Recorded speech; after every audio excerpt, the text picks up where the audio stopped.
So is it just me? Trust me. Something in the air just above me. Something like a dream state. You call it a clean break. Do you feel the vibes, baby? Do you feel the vibes?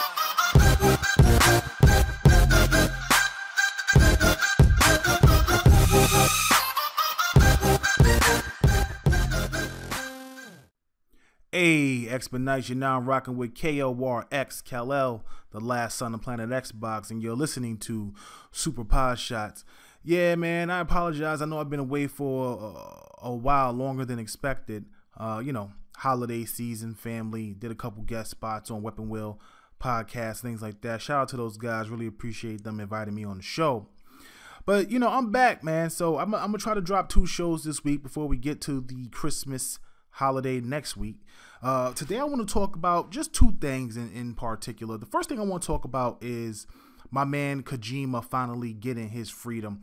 I want to congratulate him, on finally being able to open his own studio, getting away from Konami and successfully becoming an independent developer. Also the simple fact that they have a deal with PlayStation to come out with an console exclusive game. Got into a big thing about console exclusives on Weapon Wheel because it's not considered an exclusive, which is true, but I mean it's not on Xbox or Wii U. So but again, the game is coming out for PlayStation 4 and PC, and clearly there was a lot of fans that were upset about this whole revelation because you do have Kojima fans on Xbox. I think the thing is that I'm not surprised by the move at all, honestly.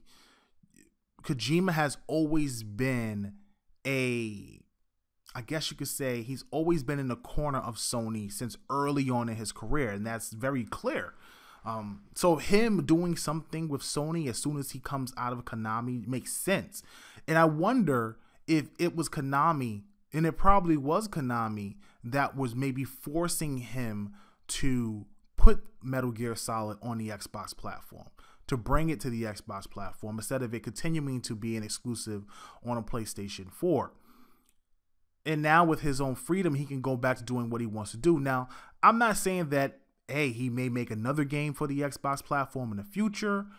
Maybe after this one, maybe Microsoft will commission him out like they did the guys who were working on Scalebound with Platinum, or like the Remedy dudes, things like that, and commission them out for their own game, or maybe have him work on a particular game. But as of right now, he is working on a PlayStation exclusive, and I'm happy for him. I'm happy that he's able to do that. He's able to get his creative juices flowing and maybe get back to the person he wants to be and put this whole Konami mess behind him. So big shout out to him. I don't think that Xbox fans, if you are concerned about what he will bring and if he will bring the game, you shouldn't be. Look, Microsoft has a ton of games coming out on the Xbox platform. There's a lot of games that haven't been announced that we will find out about next year. ReCore is supposed to get early exposure next year because it's supposed to release early 2016, maybe like the second quarter. But I'm pretty sure that's either going to get pushed back to the end of the year or next year. Being that we haven't seen anything on it, I don't know how it can even be thought of to drop early. Like, that's literally no advertisement. And I don't like the fact that if they did do that, they'd be shooting themselves in their foot. They'd be shooting themselves in their own foot again by doing that. And it'd be disappointing if Microsoft did that, to drop a game with minimum advertising just based on the name alone. Unless it's just a smaller title, which actually might shatter the hearts of so many people if it was a smaller title, like a smaller title like Ori and the Blind Forest, because, I mean, he is working on Mighty Number 9, which is a small title as well. So imagine if it came out and we're all thinking it's this megaton AAA title, and no, it's just a small title. But I don't believe that's what it is. I believe it is a big title. At least that was my understanding the last time I spoke to people. And I just don't know if they'll release it so early. But in the end, I wouldn't expect anything from Kojima on Xbox anytime soon from his new studio. I really wouldn't.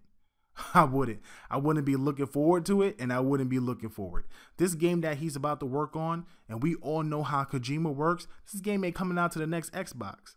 Like, it's not coming out to like the next Xbox. And I believe the next Xbox is supposed to drop like 2019. Some people say, no, the generation won't last that long. Bro, it's 2016. Another 3 years makes sense to do. It really does. You look at it right now in 2016, you turn around, you're in what? That's 5 years. It makes sense, 2019. And then you start dropping new consoles. You got the NX coming out next year. It would be 3 years into its own life cycle. And then Sony and Microsoft will then turn around and drop their new consoles. And that's kind of like what it used to be back in the day. On average, like every 5 years we would get a console. I just think this generation, game-wise, has been good. I don't think it's been on the par of the PS3 360 generation. There's just so many classics and so many games that came out during that generation that was just like, oh my God, jaw-dropping. Graphically, they were stunning. I haven't seen anything that was like, I won't say that it hasn't been amazing, because I look at Quantum Break and I think Quantum Break is absolutely one of the best looking games I've seen this generation. Tomb Raider has been another great looking game. Obviously Uncharted, the Naughty Dog guys, they done a wonderful job with Uncharted. I love the foliage and the background and the environments and the landscapes. The character facial animations is really on point. Quantum Break, just the overall atmosphere of that game, the way you move, the effects, the faces look so authentic to the actual actors. Like, it looks authentically real. Like, that's an amazing feat for Remedy, and it's an amazing feat for the Xbox platform, especially with all the slack that it gets about it being underpowered. So it just goes to show you, man, it's about the developers and what they're doing with the hardware more than it is what the hardware is doing itself. So getting back to the whole Kojima thing, Konami, whatever their issues were with him and whatever his issues were with them, can now be laid to rest. I think Konami will take this time to reassess who they have on their roster, to go ahead and start making some new games. They're obviously going to start dibbling and dabbling, like most Japanese studios, into the smaller game market, the mobile market. We'll probably see a couple games from them and things like that. I was a big fan of Castlevania. I think they need to get back to those Castlevania roots. The last Castlevania on 360 didn't do as well. I did like that franchise, though. I did like that reboot. The first game to me was really awesome. If you haven't played the first one on the PS3 or the Xbox 360, please get the game. Hopefully they're able to bring the game over via BC in some form of fashion. It was a great game, being able to just go out, get all these different powers, and in the end, you wind up fighting a very powerful foe. Well, I won't say very powerful, but it had a great twist at the end. And then eventually, there's an even greater twist after that. I don't want to give it away for those who haven't played the game, but it was a great game. Now, the second one, my understanding is it didn't do as well as the first one. I didn't get a chance to play it because I had already jumped over to the Xbox One by that time and traded in my Xbox 360. But if they did bring those two games to BC, I would be sure to pick it up. So maybe they should just, take a step back, look at the franchises that they still own. Zone of the Enders, they still have the Metal Gear franchise. They have, the Castlevania franchise. There's a couple other things out there that they can look at, reevaluate, look at their talent pool, and maybe put something else out. In the meantime, Kojima will be spending the next 5 years in his dungeon working on a new title for PlayStation. And I wouldn't be too concerned about what he's doing. Not saying that he's not a talented guy. He obviously is. He is a legend in the game. However, hey, if he ever decides to make a game for the Xbox platform, then that's great. But if he doesn't, I wouldn't be surprised. I would not be surprised whatsoever if he never does. I just don't see it.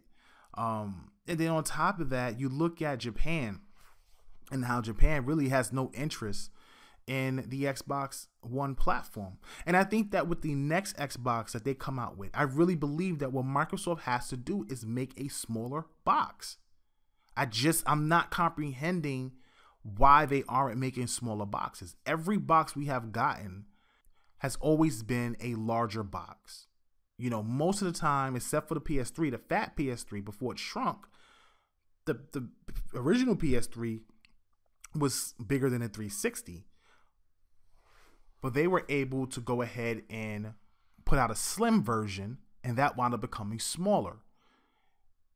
So you look at the original Xbox which obviously was like 12 pounds at the time. It was like insane. It had that big ass hard drive in it. And it was a great console, but it was just really big. Then you turn around, you had the 360. What was crazy about the 360's design was that it kind of concaved in. Like the edges, the top expanded out and the inside slimmed in, and then the bottom expanded out. And then you look at the Xbox One, and the Xbox One is a very nice looking box, but it's a very large box as well. You know, and they did that for precautions because they were worried about overheating. They have a giant fan in there. Some of us believe that maybe they may upclock it again, and they wanted to be able to expand that heat out so there's more space in the box. But the reality of it is that the Japanese gamer is not going to buy that box because it's too big. It doesn't appeal to them. And because of that, and because of a few other things to go with that, you know, Japan and Japanese devs aren't looking at the Xbox platform to put games on. Now, I know some of you feel like, who gives a damn? You know what I'm saying? Who cares? But worldwide, you know, those games appeal. They're very niche, but they appeal worldwide, and that's helped Sony, and that's helped Nintendo to a certain extent. I won't say it helped Nintendo, but Sony has a lot of JRPGs and a lot of RPGs and a lot of games from Japan on their platform that's niche but appeals to everybody. I think Microsoft is doing that in the West. They're doing a hell of a job of bringing a lot of diverse titles that are all Western styled games or platforming games in some form or fashion that is different than what you would get in the East. But again, you know, those games don't appeal to the Japanese gamer. You look at China is still PC central. You know, then I don't think anytime soon, it's going to take a while before they start going out and buying these consoles, on top of the fact that the consoles are super expensive over there. And, you know, everybody in China is not a rich family or a middle class family. You know, these consoles are really like, you know, niche items in China and things like that. So what Microsoft has to do with their next platform, I think their next platform needs to be a monster. It needs to have power. It needs to have speed. The OS that we have now needs to be able to convert over. I don't think that Microsoft can survive having to start all over again like they did this generation. You know, whatever the reasons were, you know, different operating systems, different hardware specs, different design choices, whatever those were, they need to stay with that, because they cannot afford to sit up there and put the Xbox gamer through the same thing that we had to go through all those months of having terrible party chat, or all the months of having issues with the Xbox OS, or just missing features like, you know, messaging and voice messages and, you know, just little things here and there that just didn't make sense compared to what we had on the 360. So I think that needs to be able to transfer over. I think they need to be able to make sure that the console is slim. I don't mind the power brick, honestly. A lot of people don't like the power brick. They're still like, why is the power brick not in the console? Keep the power brick out the console. All that thing do is bring more heat to the console. It does. Leave it outside of the box. We'll find a space for it. Put it in the back of your dresser or somewhere on some type of box or something like that to keep it off the carpet so it doesn't get even hotter.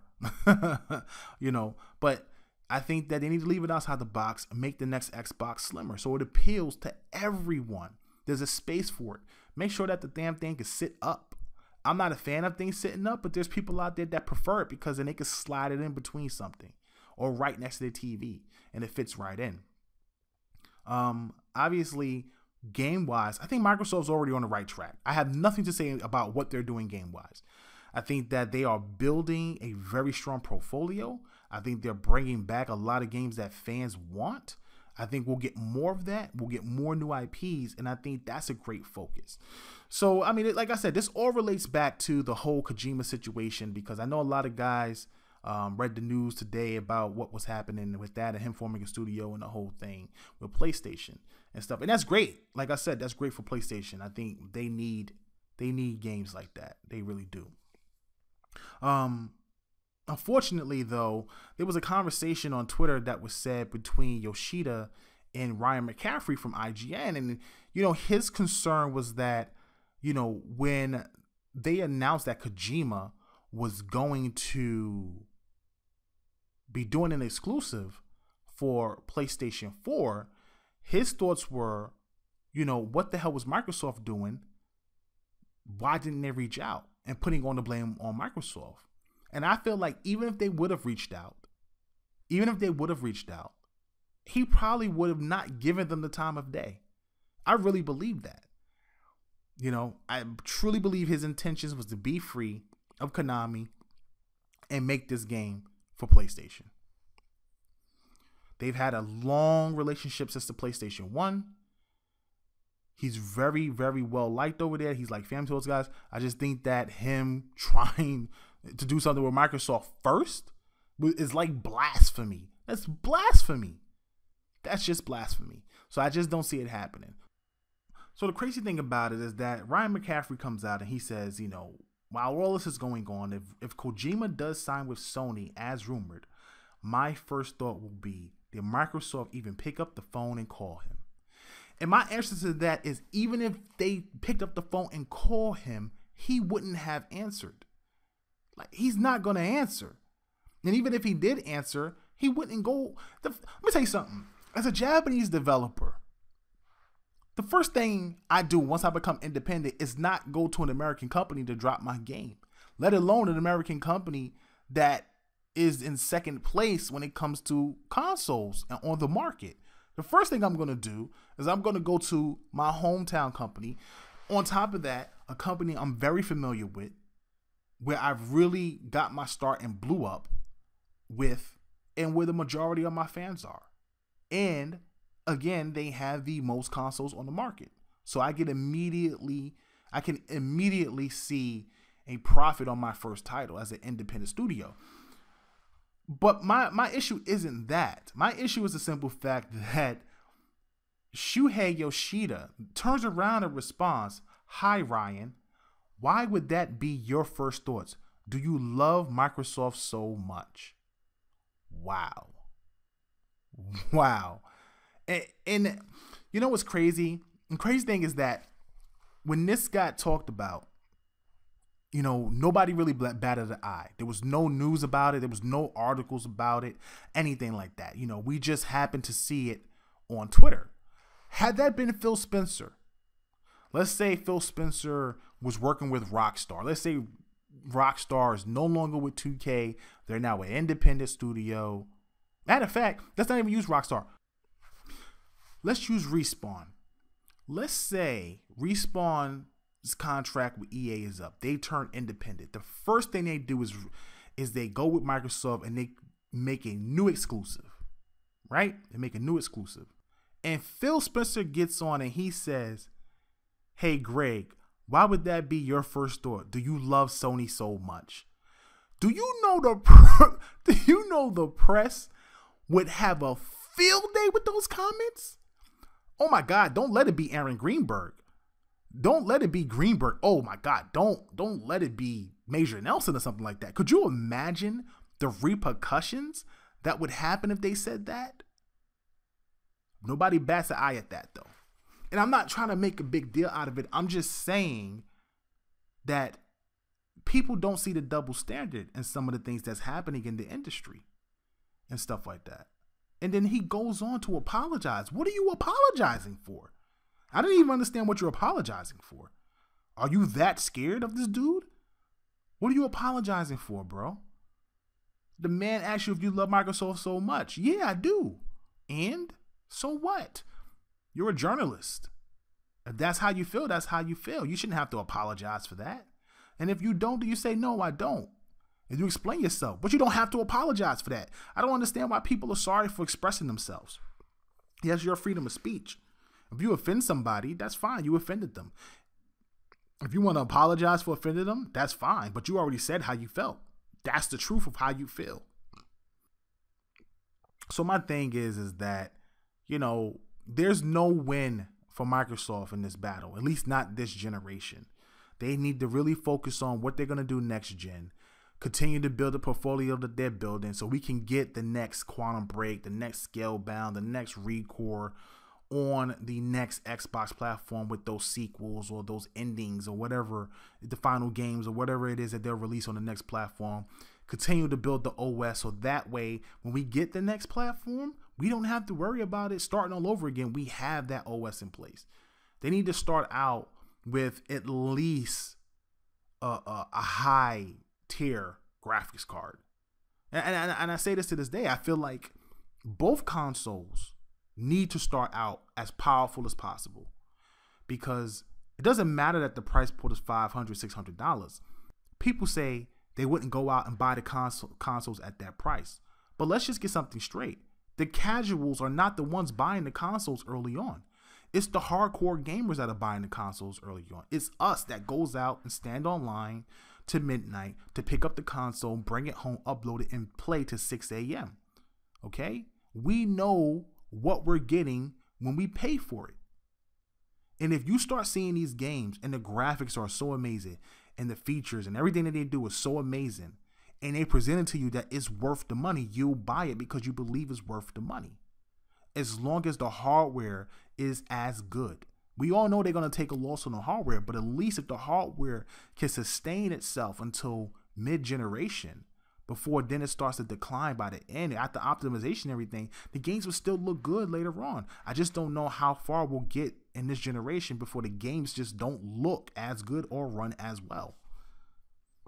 You know, I mean, they're getting better, but I just don't know how far they can get, especially as these PCs evolve and DX12 kicks off and Vulkan kicks off. And, Mantle is really kicking off. Like, once those things start to happen, you're going to really start seeing the difference in these PC games. So I think it's really important that the next set of consoles really steps its game up, makes it worth our while. And don't, for the love of God, add any peripherals. Just don't. No extra cameras. Make those things optional. If I want to buy Kinect, I'll buy Kinect. If I don't want to buy Kinect, I won't buy it. Don't put them in the box. Unless you're going to give them for free, just don't add it onto the price. Or at least if you do add it in the box, give me 2 SKUs. Give me a console with Kinect and a console without it. Give me options, but don't force anything on me. So, we'll see what happens, man. I wish Kojima nothing but the best of luck. I hope his game is successful. Hopefully, Microsoft convinces him to make a game, or maybe get him to work on Perfect Dark. I said this before on the Weapon Wheel podcast. People laughed at it. But I think it would be a great idea if they were to reach out to him. Somebody that knows the stealth genre really, really well, that has mastered it. You get him to work with Joanna Dark.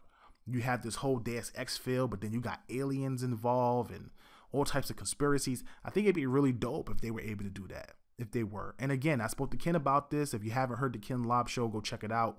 It's in the channel in our interview section. I spoke to Ken about this, and I suggested to him that they make Perfect Dark a third-person game, because I think we have enough first-person games. First of all, there's enough first-person games out there, but I think we have enough shooters. We have Halo, we have Gears. There's a lot of shooters out there on the market already. So I think that's enough where it comes to that. I think a stealth action game, platforming, action adventure game would be really, really great if they did that with her character and just explored her character a bit more, because she's just sitting there in the wings.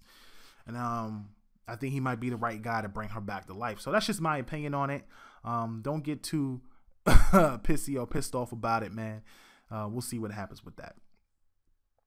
So if you haven't heard, there's an app on the Xbox One called The Mall. And I was checking out the app right now. For some reason, I can't log into the app. It's not working properly. But I was reading the app and seeing what it can do. And I don't know if you guys remember, but a long time ago, during the first Kinect reveal, they showed all these fascinating things you could do. They had the Milo presentation. They had people picking up like skateboards and putting the camera scanning it, and then going to the computer, and the girl standing in front of a mirror trying on different dresses. Well, guess what? That app allows you to go shopping. The app is called The Mall. You can literally go on this app and you can it's just crazy. You can shop for name brand gear. And then what's really cool is you can actually stand there and it allows you to try it on. You stand in front of the Kinect, they put the clothes up and you walk into position of the clothes to see how you look. And that's something that they wanted to do on the 360, and it's just now coming to the Xbox One. It's just fascinating that they bring this when the Kinect is like on its last legs, because the Kinect is dying at this point now. With the new operating system, I barely use my Kinect. I really do.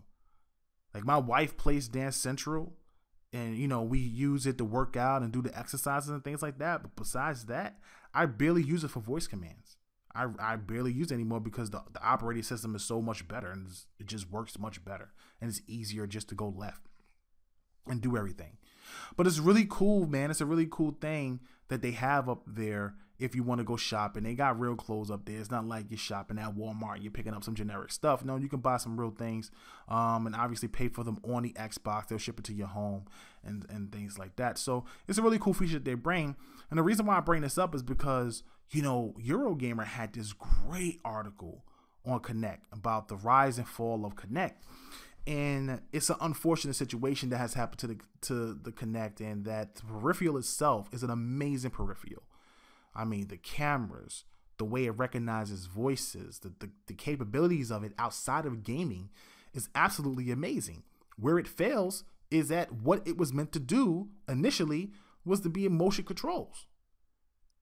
It really just didn't work out the way it did. And, you know, maybe in the future, who knows, if they continue to work with Kinect, if they continue to do that, I don't know. When you look at Microsoft's structure and the way they changed things around, Kudo is no longer a part of the Xbox division. He's now a part of the Windows division. So you look at that, he's gone. You look at the guys who worked on this operating system, like the Vowel E, he's gone. There's just certain people that were working on the Xbox One when it released and worked on Kinect when they were working on it that are no longer here. They're gone.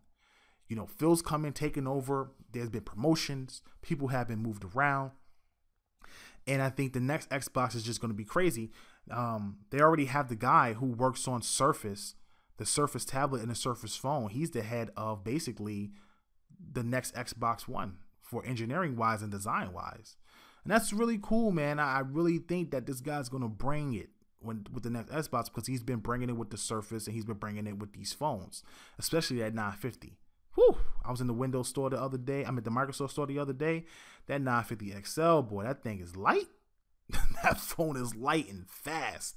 I'm like, man, I got to get this phone, but $658? I don't know, bro. That's a lot of money. But, you know, it's just funny. So I want to just talk about it for a second. When you look at this quote that they had put up about it, a lot of people always wanted to blame Microsoft for the fall of Rare, just stuck them with these Kinect games. But what's funny is that that's not actually what happened. This is a quote from the article. And what happens is it says, you know, Microsoft is commonly blamed for Rare's transformation into a so-called casual studio.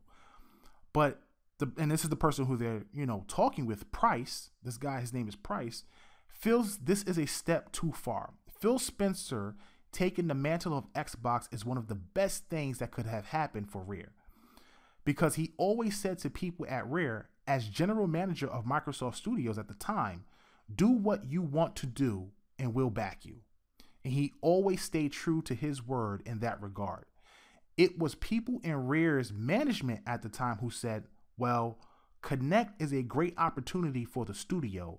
Go all in on it. So when the executives at Microsoft see that their management team are passionate about doing that, they back them. Microsoft, to their credit, did that, and perhaps the story online isn't quite reflective of the truth. So, you know, you always get these things about how Microsoft ruined Rare.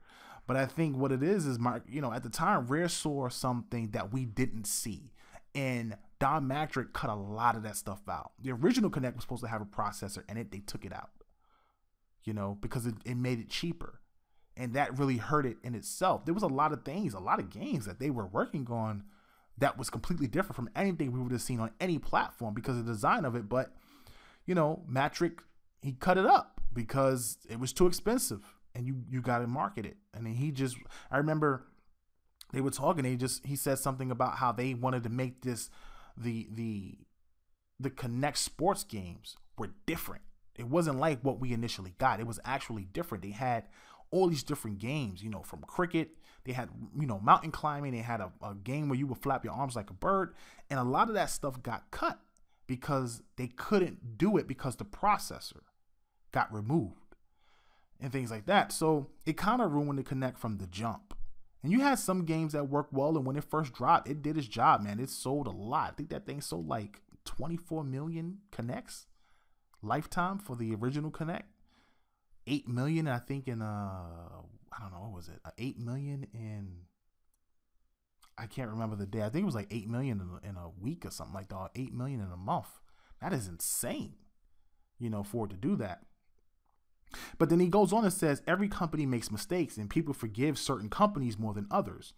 We all love Nintendo so much we can forgive them for whatever they do.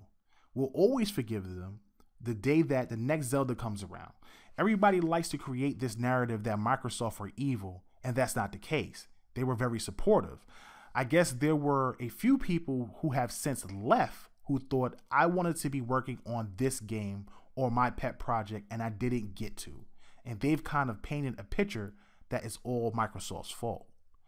And again, obviously Don Matrick plays a role. So yes, Microsoft has a fault in it. You can't sit up here and say they don't. They do. But at the same time, Rare had they had a big hand in what they were doing Kinect wise. And listen, the avatar systems are really cool. They need to figure out what they're going to do with it on the Xbox One. I reached out to Craig Duncan and left him a tweet, and I told him, hey, if I was him, I would take the whole thing that they use in Kinect Sports Rivals and just implement that on the Xbox One so we can really have caricatures of ourselves. You know, scan our faces in, scan our bodies in, and make that our new Kinects, not these little big-headed dolls that run around and do these little things and stuff. Now, I get that you have issues when it comes to all of the things that you purchased for your, you know, avatar back in the day on 360, but I just think if you want to take that to the next level, that little thing that you do in Kinect Sports Rivals where you scan your face in, so cool, so badass, and it gets so close as the way you look, it's really kind of spot on. So I think it'd be really cool if they did that. Obviously they probably won't because it'd be a complete overhaul and you may lose some items and purchases and things like that, but I mean, I don't think it's that major in my opinion. I think that they should do that if they're going to go ahead along with it. So hey man, if you get a chance, check it out. It's called Rare and the Rise and Fall of Kinect. It's a really great read from Eurogamer. I'm surprised that I'm even talking about Eurogamer in this way, but it's a good read about Kinect and how, you know, it's kind of gone the wayside. You know, it's not where it used to be, and I don't know if they'll continue to work on Kinect. If they do, I just hope that the next one is much more improved and that they don't include it in the next console. They just make it either peripheral to buy or you have multiple SKUs, because I think that's the best thing to do. So that's it, man. That's it for the show this week. It's not a lot of news out there. Holiday season, everybody's playing games. I'm going to drop another show later in the week for sure. Got a few other things I want to talk about, get off my chest. I appreciate you guys. Stop rocking with me and everything like that as the holidays come by. Thank you guys for showing up, those of you who did, for the Tickmas giveaway. We gave away a lot of games, man. It was 8 hours of Twitch. It was really, really awesome, and I really appreciate everybody that came through and supported the Twitch stream and supported our Twitchers, and I'm glad I was able to give you guys some early Christmas gift. Real big thanks to Aaron Greenberg. Big thanks to State of Decay. Big thanks to Undead Labs. Big thanks to Asteroid Base, who are the developers of Love Us and a Dangerous Space Time, and big thanks to Ken Lob for hooking me up with the Killer Instinct Ultra game for a giveaway as well. So really, really big shout out to those guys, man. They looked out for us, they helped us out, and we had a great day with the giveaway. Now, there's a rumor that my boy B Money is in talks with Bethesda for another giveaway. So maybe we'll get some Fallouts to give away in January you know, we'll do a start off the year right giveaway if you guys are interested in that. And listen, hey, if you live anywhere near Florida, or if you live in like close to Florida in any way, let me know in the comment section. I'm doing a thing. I'm trying to get enough people together for an event called Xbox Live Offline, where we meet up at Florida Mall and we go to the Microsoft store, and I'm going to hold a tourney in the Microsoft store in front of people in Florida Mall, one of the biggest malls in Orlando. Definitely let me know in the comment section if you're in the area. I will try to get an opportunity to invite you. I'm probably going to do 2 tournaments, maybe 3 tournaments. I'm thinking Halo, I'm thinking Killer Instinct, and maybe a sports one, and we'll give away some prizes like $100 gift cards for whatever you want to purchase, or maybe some controllers, headsets, Elite controller if they have any, or maybe like some Turtle Beaches or Astros. We'll see. But definitely let me know, man. I'm trying to gauge interest. If it's worth my time, I'll do it. If it's not, if I can't get enough people to come, then I'll pass on it. So we'll see how that works out. Again, I'm your host and your boy KORXKLL, the last son of planet Xbox. I'm off this planet. I'll see you guys later in the week. Peace.